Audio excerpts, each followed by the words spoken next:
with today's society, I am very grateful that we are, spreading more awareness around mental health and all these little things that we never knew what to call. Finally, we can use the vocabulary.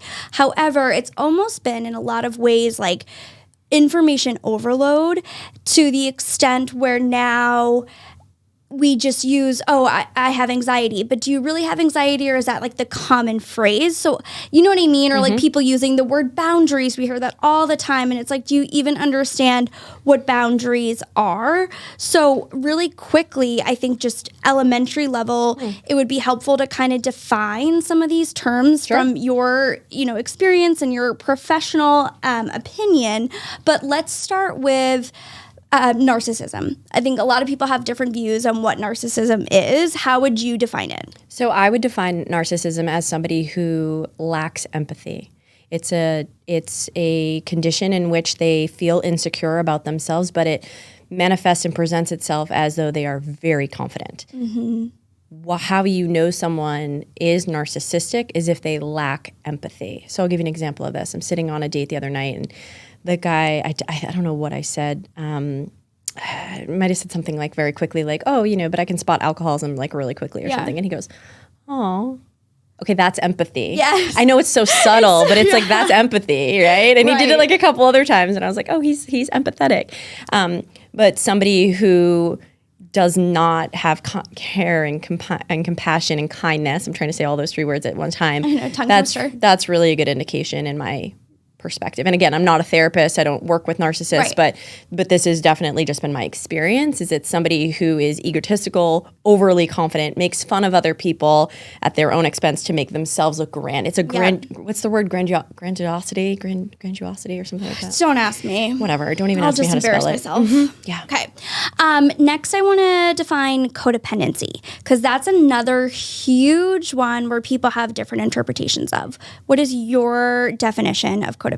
My interpretation and definition of codependency is when you take on the characteristics of, you make somebody else's behavior mean something about you, right? So it's codependent, say, for example, if someone texts you and you don't text them back right away, and they have a, what are you, so busy? That's codependency, right? You're making it mean something about the fact that they haven't texted you back yet.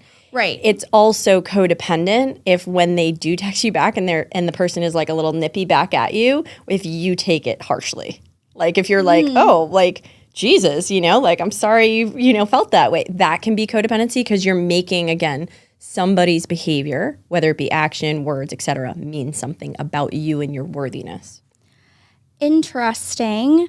So how would you sort of differentiate there's something to be said about the vibe, right? Like you can get a feeling or a gut instinct, like, is someone being a little bit, Great question. Yeah. Like what's the difference between I'm actually just picking up the energy that you're giving me versus you're twisting something to make it about you when it's not? You know what I mean? This is a great question. Okay. So what comes to mind is the example of, let's say you and I were to say hello to each other in the hallway. And you greeted me with a big smile, and you were like, oh my God, it's so good to see you. And I greeted you back with the same expression, right? And that's just two people picking up on a vibe. Now, let's say if I switched it a little bit and you were super friendly to me, but I didn't smile, you might immediately think to yourself one of two things, one of which is codependent, the other is not. The first could be like, oh, I wonder what's going on with her. Was parking tough? Was it hard to get here? Yeah. I hope was traffic, rough, whatever. And you don't make it mean anything about you. You make it mean about me. Like, why did I not smile? Right. The second is the story you tell yourself, which is a great phrase from Brene Brown, which is oh, she doesn't like me. She didn't smile. She walked in. She didn't greet me kindly like I greeted her. Therefore, she must not like me, or I did something wrong, bad, etc. You see the difference? Yes. But sometimes that is the case. They're mad at you. They you know what I mean? So it's how do you know? That's a great question. I think what I would say is you could ask. Yeah. See, I'm a big believer, and this is something that I got from my mentor and coach is like, you're responsible for what you say and how you say it. And I always joke, I always say, if you have a problem with me, but you don't tell me that you have a problem with me, we don't have a problem. That's how I feel too. Because I'm not a mind reader, and I don't want to read your mind, because I come from an alcoholic home where I try to interpret everyone's emotions and was always walking on eggshells. And so I constantly think that something's wrong. Yeah. And so I've had to unlearn that for a really long time. So I tend to have friends now, not always, but I have friends now where I know where I stand with them. And so if something's off with them, I can easily say, hey, is everything okay? Is there something that I can do to help? It seems like I'm picking up on the fact that you seem a little anxious right now. So I try to communicate what I'm observing in them with more articulation rather than being like, you cool? Everything okay? Right. As opposed to like, hey, I noticed that you just did X, Y, and Z. And I'm wondering, like, is there anything I can do to be supportive? And at that point, the person will be like, you actually like kind of stumped me earlier. Or if they don't say anything, they're like, oh, it's fine, everything's good, which I've had happen recently. It wasn't a friend, but I immediately was like, this is not my person. Something's wrong, and she's not telling me what's wrong.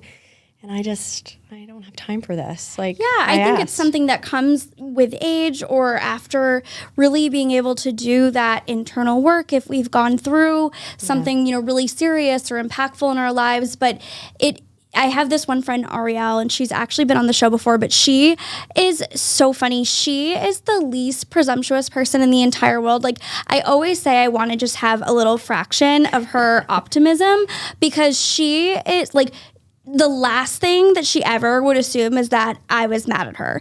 Even if I like was mad at her, like, which I have not been, but like, she is just so funny. Like, if someone doesn't answer her, if something doesn't go her way, she's just like, oh, well, they must have been busy, or, oh, like there must have been a tornado in Florida and that's why my insurance company hasn't called me back. Like, you know what I mean? Yeah, like, no one could possibly be avoiding her. No one could possibly be she's like, very understanding.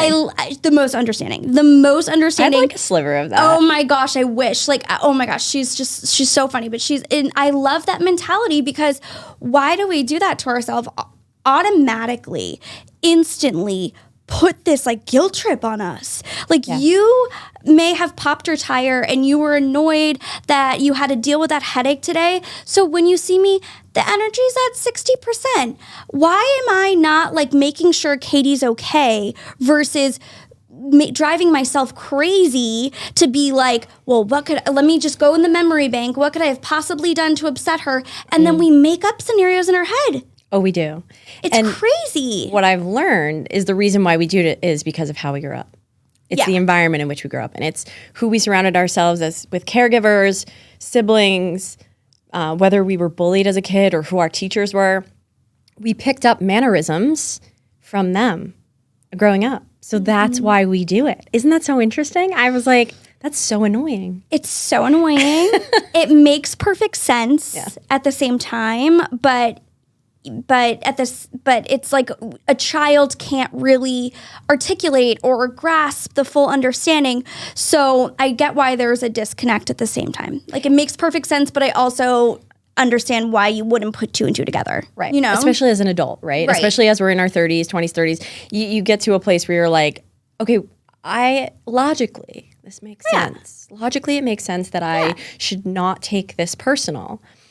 What I've understood from the therapy I've gone to, the 12-step recovery, like all the inner work that I've done, is that we have these parts of us that are really young. They're called inner children.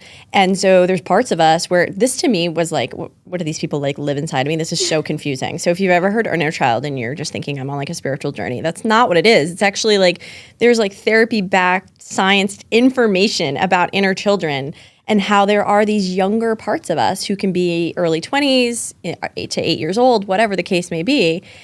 And they have memories of being snubbed or reading the room in a particular way and having that person not like them. And those are the parts that stay with us as adults.